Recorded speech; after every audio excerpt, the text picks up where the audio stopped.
അസ്സലാമു വറഹ്മത്തുള്ളാ. ഞാനും സുഹൃത്തും കൂടി ഇന്ന് പള്ളിയിൽ നിന്ന് പുറത്തിറങ്ങി വരുമ്പോൾ പെട്ടെന്ന് സുഹൃത്തിന് ഒരു ഫോൺ കോൾ വരികയാണ്. ഇന്നും മോന് മദ്രസയിൽ പോകുന്നില്ല, 3-4 ദിവസമായിട്ട് മദ്രസയിൽ പോയിട്ട്. അപ്പോൾ ഇതുകൂടി കേട്ടപ്പോൾ സുഹൃത്തിൻ്റെ മുഖം ആകെ മ്ലാനമായി. പിന്നെ അദ്ദേഹം ഫോണിൽ എൻഗേജ് ചെയ്യാൻ തുടങ്ങി. ആ നല്ല ഒരു മൂഡിനെ പെട്ടെന്ന് മൂഡ് സ്വിങ്സിലേക്ക് മാറ്റം വരികയാണ്.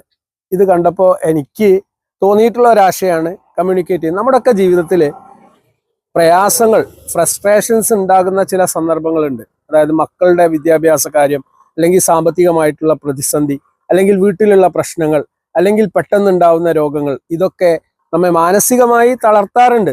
ഈ സമയത്ത് കൂടെ നിൽക്കുന്ന ആളുകൾ മനസ്സിലാക്കേണ്ടത് അവരുടെ മാനസികാവസ്ഥയാണ്. എന്നിട്ട് ആശ്വാസം നൽകുന്ന കാര്യങ്ങൾ അവരോട് സംസാരിക്കുക. തീരുമാനം എടുക്കാൻ പ്രയാസം നേരിടുന്ന ഘട്ടത്തിൽ ആ തീരുമാനം എടുക്കാൻ വേണ്ടി ശാന്തമായിട്ട് അവരെ സഹായിക്കുക എന്നുള്ളത് ഒരു സുഹൃത്തിൻ്റെ ഏറ്റവും പ്രധാനപ്പെട്ട ധർമ്മമാണ്.